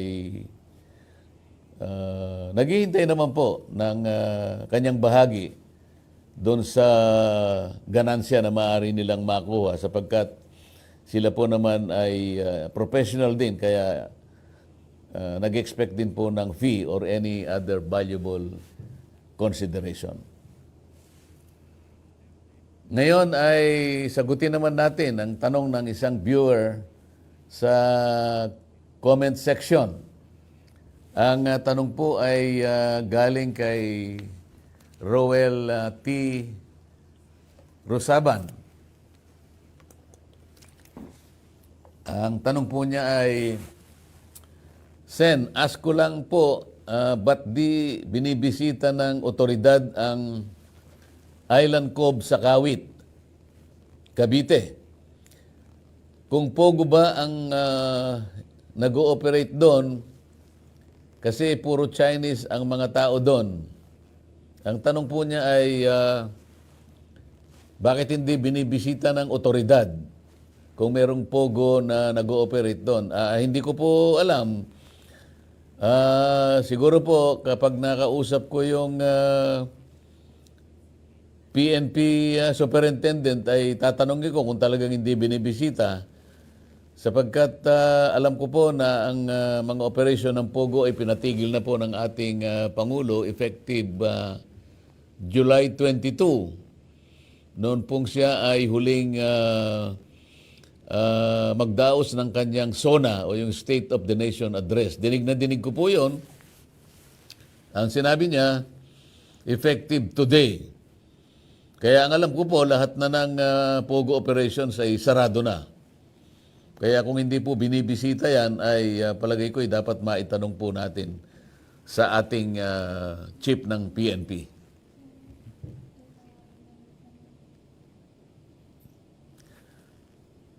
Ngayon naman ay kay tanong ni Alayon Garcia Rivero LJ. Hello po, good evening. Ask ko lang po kung bakit naghihiring po sa Senado madaming pangtanong ng kung ano-ano. Di ba dapat po magkalap muna ng mga ebidensya bago isa publiko ang hearing sa Senado? Alam po ninyo, ang ginagawa po ng Senado ay yung tinatawag po na investigation in aid of legislation. Dapat po bago sila magsimula ay meron na silang nakabalangkas po na panukalang batas. Sapagkat ito naman po ay sinabi na sa maraming desisyon na ng ating Korte Suprema. Para sa ganun po ay magkaroon ng limitasyon ang anumang pagdinig na ginagawa ng Senado. Kasi po kung wala pong nakaambang, nakabalangkas na panukalang batas at doon lamang sila maaring makapag-isip sa katatanong nila, ay maaari pong maabuso yung proseso na yon kasi hindi mo pa alam kung ano yung iniisip mong panukalang batas, magtatatanong ka na. So parang parang naghahanap ka lang ng maaring magkaroon ka ng ideya sa paggawa ng batas. Hindi po ganun ang tuntunin. Kailangan meron ng legislative purpose. Para sa ganon, tukoy na tukoy mo po kung sino yung taong tatanungin mo sapagkat nagpapatulong ka lamang upang makumpleto mo yung batas na iniisip mo. Kapag hindi po ganon, maaaring miss and hit ang mangyayari kasi hindi niya alam kung sino yung tutulong sa kanya sapagkat wala pa pala siyang ginawang batas. Samantalang kung nakaamba na yung batas, kabisado niya kung ano yung bahagi lamang na yon ang hinahanap niya ng kasagutan, kaya nga siya nagpatawag ng pagdinig. So makikita po niyo sa titulo pa lamang ng investigasyon ay sinasabi, Inquiry in Aid of Legislation. Nagpapatulong sila. So kailangan mauna po yung balangkas ng batas o yung panukalang batas bago pa sila magtawag para malimit po yung mga taong tatanungin, lalong-lalo na po yung mga tanong na dapat itanong. Kagaya po ng inyong pagtatanong ngayon ay nakikita ko na parang nayayamot kayo sa dami siguro ng mga tanong. Ang nangyayari kasi ay hindi nila matukoy talaga kung ano ba yung gusto nila at kung anong batas ang gagawin nila. Yan po yung aking may sasagot sa bahagi na yan. Eto pa po, pabor ba kayo o nagawing 6 years ang termino ng barangay officials? Alam po ninyo, kung termino ang pag-uusapan, hindi po masyadong mahalaga sa akin yun. Ang pinaka-importante, kahit na ilang panahon lamang ang nakatalaga ng paninilbihan ng mga barangay officials, ang pinakamaganda po roon ay yung pagsisilbi niya ay dapat na maging makabuluhan at maging katanggap-tanggap sa kanyang mga nasasakupan. Napakaraming problema po ng mga barangay ngayon. Dinidiscuss ko nga po yun sa aking isang programa. Yun lamang pong sinasahod ng barangay ay hindi po sapat. Manggagawang barangay ay hindi po sapat kung ikukumpara po natin sa sinasahod ng ating mga kasambahay ngayon. Halimbawa po, yung mga tanod, hindi po nyo siguro kabisado, ngunit ang mga tanod po ngayon ay nag-a-average lang ng 1,000 pesos per month. Samantalang ang mga kasambahay po natin ay nag-a-average po ng 8,000 pesos a month. Ang mga kapitan po, iba-iba ang kanilang sinasahod na honorarya. Ang pinakamababa po rito sa aming mga nakalap na datos, 5,000 pesos a month. Yun naman pong pinakamataas ay 35,000 pesos a month. Makikita po nyo dyan, napakalawak po, napakalapad nung disparity. Niisip nga po namin sa pagitan ng panukalang batas, ay sana ay mapaglapit po natin yung napakalawak na pagkakaiba ng kanilang sinasahod. Napakarami pong problema sa mga barangay ngayon. Ang katotohanan po, sa halos na 42,000 barangay sa ating bansa ngayon, ay 2% lamang po ang nakatatayo sa sariling paa. Kaya ko po kinukwento ito sapagkat ang mas mabuting pag-usapan ay kung paano natin sila matutulungan. Kahit na po bigyan pa natin sila ng 10 years o kaya sabihin natin habang buhay na sila dyan, kung yung kanila namang panunungkulan ay problematic sapagkat hindi po sapat ang pondong dumadaloy sa kanilang barangay, lalong-lalo na po yung nanggagaling sa 4th class or 5th class municipalities. Hindi rin magiging makabuluhan po yung kanilang pagsisilbi sapagkat limitado po yung serbisyo o yung panunungkulan ng pwede nilang gawin para sa kanilang nasasakupan. Ito pa po, may tanong si Anna Gray. Bakit po sabi ng bagong sekretary ng DILG ay December pa ititigil ang POGO? Hindi ko po alam kung bakit niya sinabi yun. Ang alam ko po, sinabi ng Pangulo, effective today, ano pong sabihin niya yun ay SONA, natatandaan ko po ang date noon ay July 22, 2024.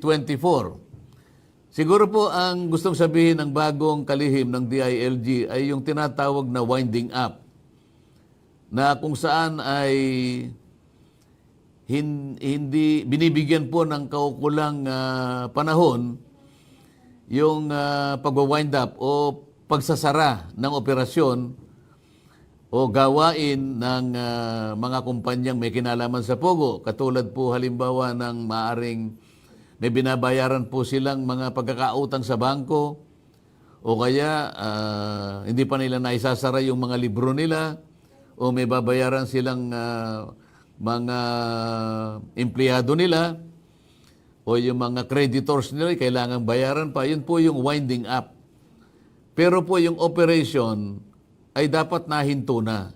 Yung winding up naman po, kahit na ilang taon ang gugulin nila doon, okay lang yun. Ngunit, ang sinabi ng Pangulo ay maliwanag na maliwanag. Effective today, the Pogo operations shall stop.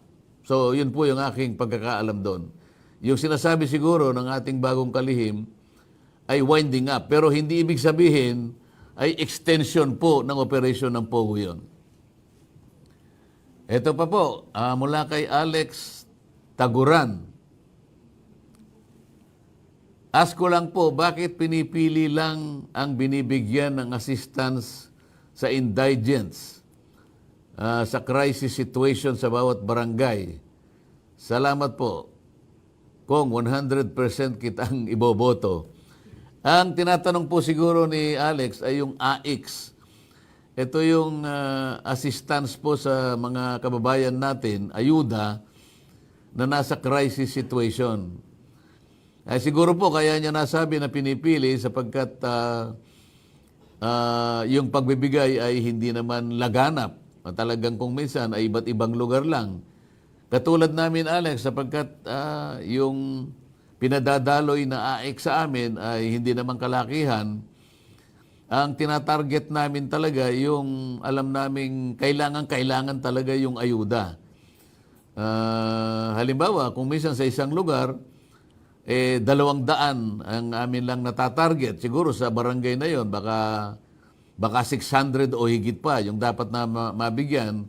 Ngunit sa kadahilan ng limitado nga po yung naipadadaloy mula sa amin, ay nalilimita po yung pagbibigay.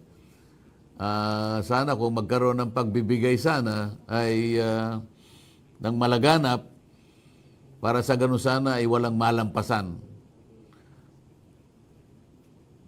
Ito, meron pa po yata isang tanong galing naman kay Emmanuel Caseñas. Pabor po ba kayo na i-amend ang party list? Opo, pabor po ako dyan sapagkat isinasaad po dun sa declared policy ng batas na may kinalaman sa party list system na ang dapat pong tatakbo o ibobotong party list ay kinakailangan meron po siyang piniling sektor. Meron po kasing mga ibang mga party list na kumo tinawag nila yung kanilang mga sarili o kinlasify nila na political parties, ang buong akala po nila ay makaiiwas sila sa pananagutan na pumili ng sektor. Kahit na political party ka pa, kailangan may sektor ka sapagkat yun ang sinasabi ng batas. Ang mga sektor po na inihanay sa ating saligang batas ay yung sektor ng mahihirap, sektor ng mga matatanda, sektor ng mga kabataan, sektor ng manggagawa, ng mga fisher folks at saka mga magsasaka at iba't ibang kauri pa.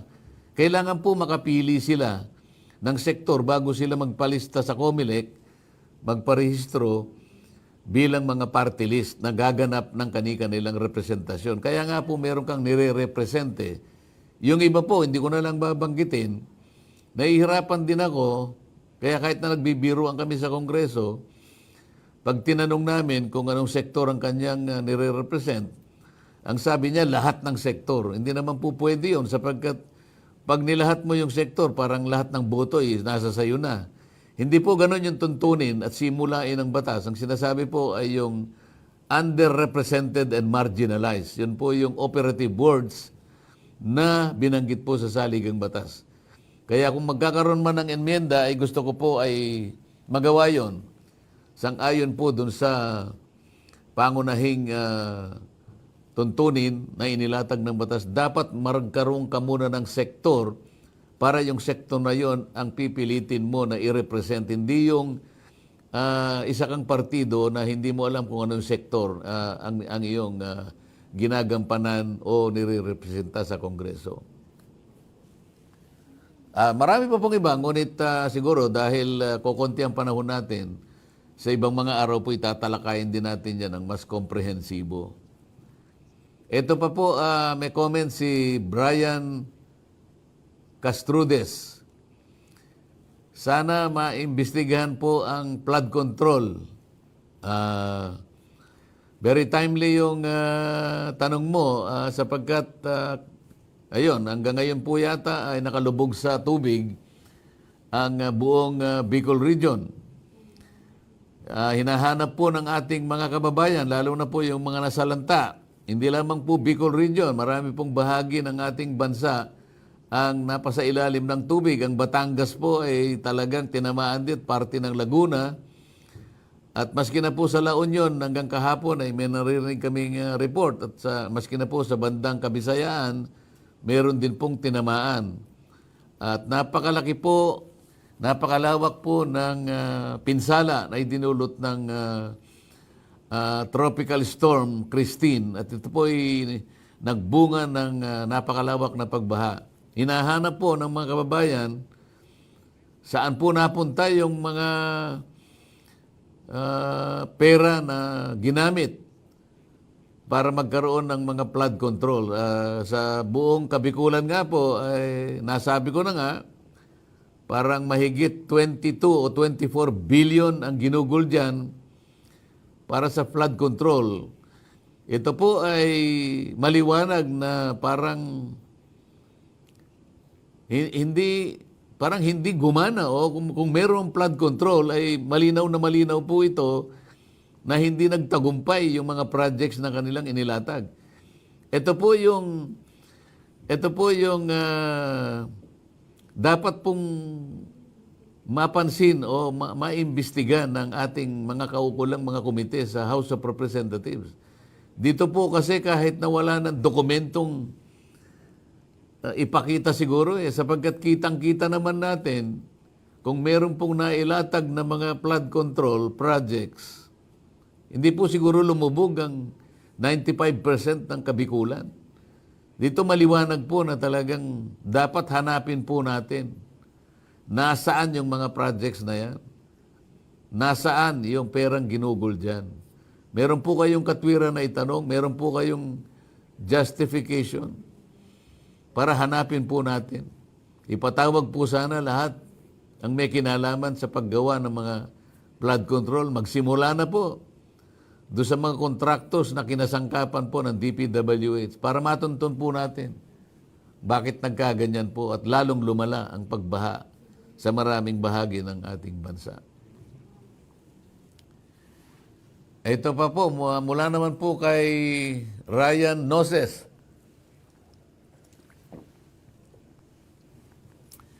Bakit po kaya parang korte na ang Congress? Hindi po ba dapat sa pagbabalangkas at paggawa ng batas lamang ito? Tama ka dyan, Ryan, sapagkat sinasabi nga ng saligang batas, ang anumang pagdinig na gagawin ng Congress,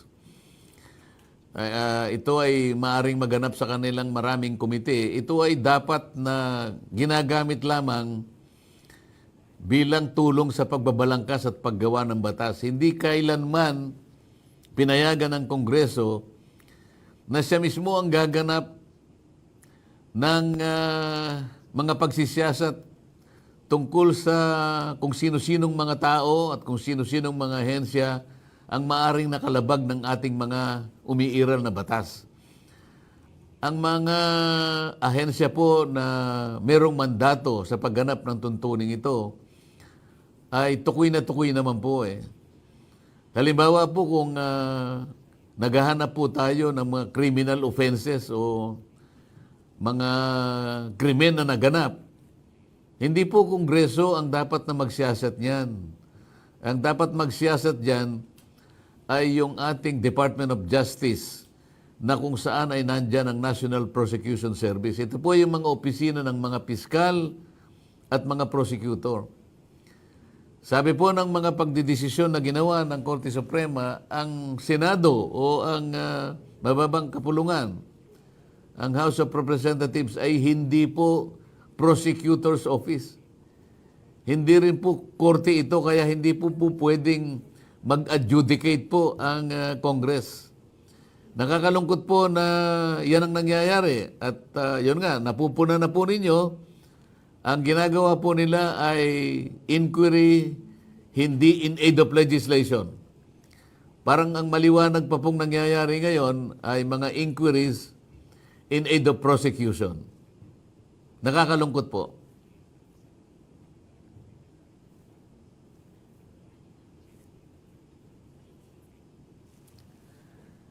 Ito pa po, mula kay Fabian Elano Palaruan. Sana may batas na makulong ang mga nasa gobyerno na nagnanakaw o korap. Meron naman po, meron tayong anti-graft and corrupt practices. Ang mahirap lamang po kasi rito ay yung pagkuha ng matitibay na ebidensya at pati po yung mas mabilis na proseso para papanagutin, akusahan ang lahat ng may kinalaman sa katiwalian o iba't ibang mga bagay-bagay na may kinalaman sa paglustay at pagnanakaw sa kabangbayan. Sana po ay magkaroon po ng mas malakas at mas mahabang ngipin. Sana hindi lamang ngipin. Dapat bigyan natin ng pangil sana yung Commission on Audit. Kasi po yung Commission on Audit, ang ginagawa lang nila, audit na po sila ng audit. At ang mahirap pa, yung pag-audit nila, ay ginagawa lamang pagkatapos na matapos ang proyekto o kaya yung programa o anumang aktibidad na kanilang inaudit. Kasamang palad po at ang nakalulungkot, doon lang nila makikita na napakarami pa lang na nakulimbat, na nakaw, hindi naman natapos ang project o kung natapos man ay hindi naman maayos, sa makatwid ay hindi tama po yung pagkakagasta sa maraming paraan na kanilang pag-audit. Sana po'y managot, ngunit wala naman pong power ang Commission on Audit na mag-imbestiga. Ang power lang po niya ay mag-audit at mag-issue ng maraming notice. Meron silang notice of disallowance at iba't iba pong mga notices na napakatagal po ng proseso, kaya kung minsan, dahil sa kawalan ng ngipin ng mga batas, ay paulit-ulit na pong nangyayari ang mga bagay nito. Ito po, galing naman kay Albert Lebaste. Magandang gabi po, Kong. Tanong ko lang po sa isang bidding ng mga government projects. Nasaan ang karugtong? Paano po masisigurado ang implementing bodies na 100% na mapupuntas talaga sa project sa bayad ng kontraktor na nakuha sa bidding? Ano ang batas o palatuntunan na maging 100% na ito ay ma-benefit ang mamamayan at maiwasan ang corruption na nangyayari? Salamat po.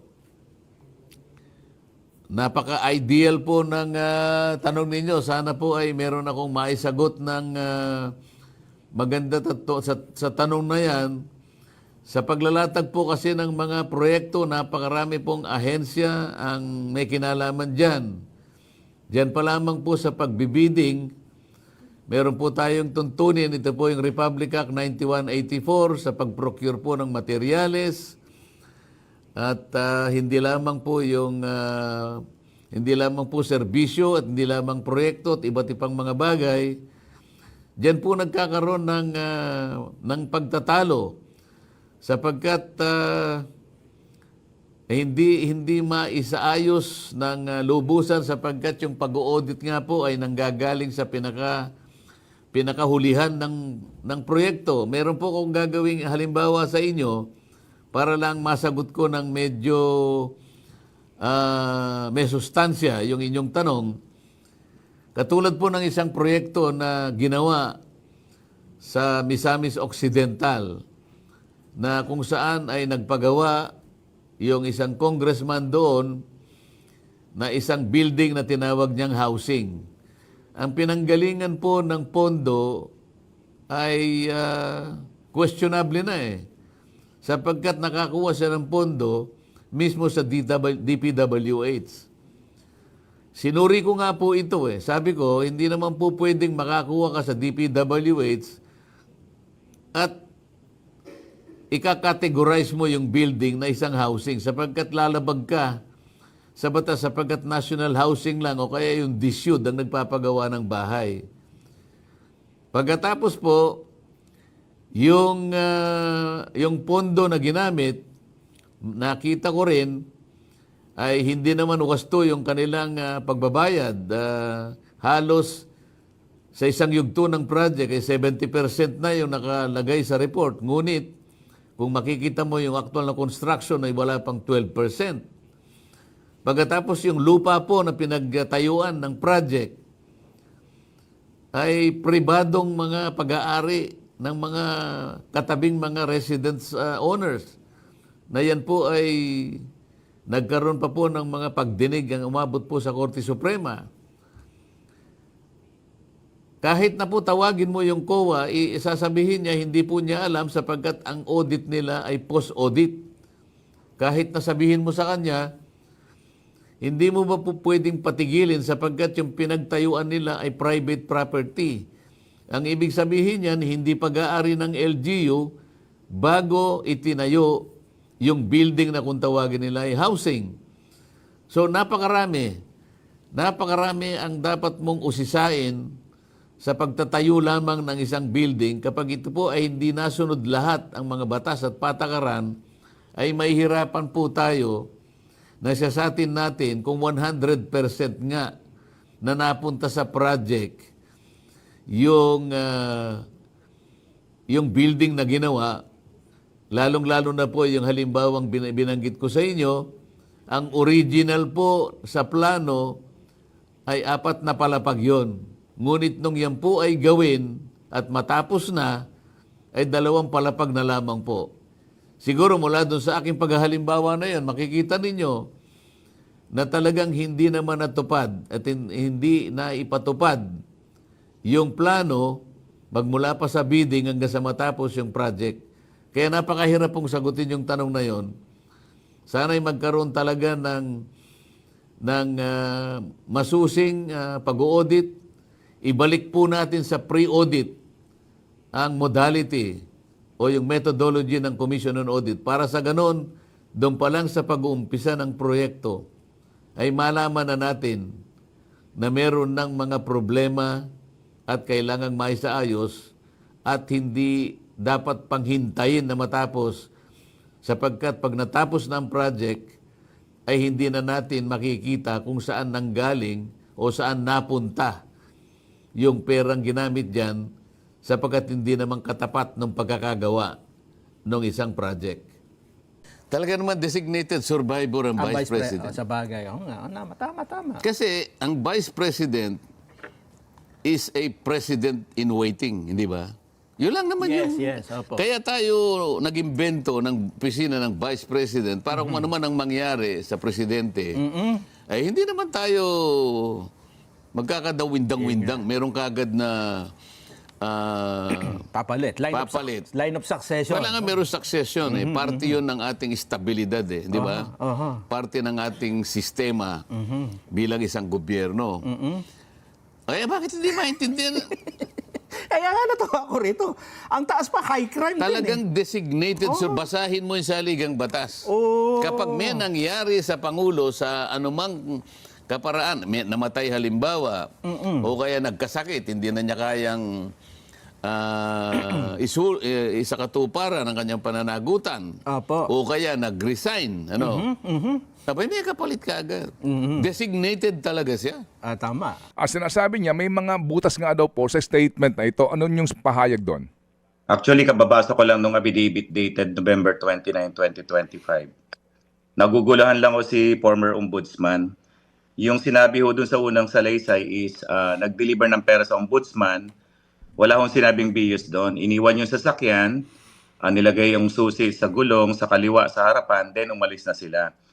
Yung sinasabing bios, malinaw doon yung next paragraph. In another occasion, napag-utusan si Ramil na mag-deliver ng pera, I think, hindi ko hawak yung document, no? Na mag-iwan ng document ng pera sa isang sasakyan sa, I think, Mega Mall na may laman 80 million pesos.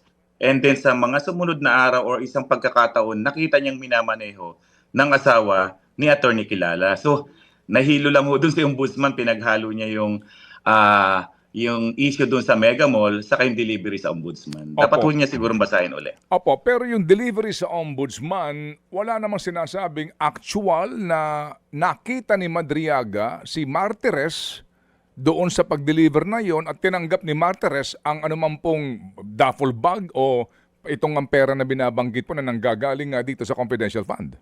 Yes, totoo naman po yun. Doon mo makikita yung statement ni Ramil Madriaga. Hindi po siya magdadagdag na natanggap ng personal ni ombudsman yung pera. Kasi pag sinabi niya yun, lalong walang maniniwala sa kanya. Kung mapupunan mo nun sa affidavit niya, lagi lang silang pick up, delivery, drop off. You don't expect Ombudsman Martires na bumaba at abutin kay Ramil Madriaga. Abogado yan, ombudsman yan. Hindi naman ganong kabobo ang isang ombudsman para tumanggap ng pera sa isang taong sinasabi niyang hindi kakilala. Kaya ang statement, iwan sasakyan, iwan susi. Never sinabi ni Madriaga na pag nag-aabot siya sa isang senador or sa isang congressman, nakikita niya tinatanggap ng personal. Bakit? Execute, iwan ng pera. Ganun kasimple lang ang sinasabi niya. Ba't meron bang inabutan siyang congressman at senador? Meron siya mga kwento noon na mga iba pa nung panahon pa ni Duterte, pero siyempre hindi na po siya relevant sa mga sa impeachment. Yun lang ang sistema nila. Pag may inutos si Duterte na i-deliver ang pera, either iwanan niya sa parking ng kondo, iwanan niya sa ombudsman. Sabi nga niya, attorney, pag nag-iwan kami, kasama na kotse dyan, sa'yo na yan. So, ganun na setup. So, he never claimed na inabot ng personal kay ombudsman. Walang maniniwala doon na imagine sa opisina niya, bababa si ombudsman sa parking lot para kunin. So, hindi makatwiran yung ganun sasabihin. Kaya nga, ang sabihin lang yung totoo, hindi na kailangan magdagdag pa ho. Opo. Sige po. So, relevant nga sa impeachment kaninyo ng mga kaso, ng mga sitwasyon at insidente ang dapat na binabanggit nitong si Madriaga. Pero bakit po dito may mga pagbabanggit na wala namang kaugnayan sa impeachment complaint labang kay VP Sara, gaya po nitong mga sinasabi na bubukas daw po ng mga account sa mga bangko ng ilang pong people close to PRRD. At sinasabi nga daw po, ginamit siya ang kanyang pangalan at nakapagbukas ng mga accounts sa China Bank Legazpi Village, Makati, Main sa Makati, diyan sa Ayala sa Makati, etc. Opo. So, inaamin naman niya na pag may mga bigay sa kanyang pera, siyempre may mga naitatabi siya dyan. Opo, pero may mga sir, sobra. ang claim nga po din ng iba, ng kabilang kampo nga, bibili ka ng motorsiklo o namang kotse, pero anong kaugnayan noon kay VP Sara o maging sa dating Pangulo? Anong mag-uugnay sa kanila doon? Maari kasi daw po, ang claim po ng kampo ni VP Sara, alleged po ang inyong kliyente, kidnap for ransom ang kanya umanong racket. Kumikita yan sa kidnapping, kaya may pera siya. Yun po ang alleged po ng kabilang kampo, attorney. Opo, dapat maglabas yung kabilang kampo ng proof na naging guilty si Madriaga sa kidnapping activities. No? Ang ruling ng Supreme Court doon sa 2003 case niya is that sabi ng Supreme Court, the trial court erred in convicting Madriaga. He should be commended rather than condemned. Kasi nga siya pang naging susi kaya nahuli yung kidnapper at na-rescue yung mga biktima. So wala hong conviction yan kahit siguro slight Okay. physical injuries, wala ho silang mapapakita. Ang tangi lang nakukot nung kabilang kampo, yung mga news report daw ng PNP na Madriaga belongs to the notorious kidnap for ransom. Ted, alam mo yan sa media, yung optics na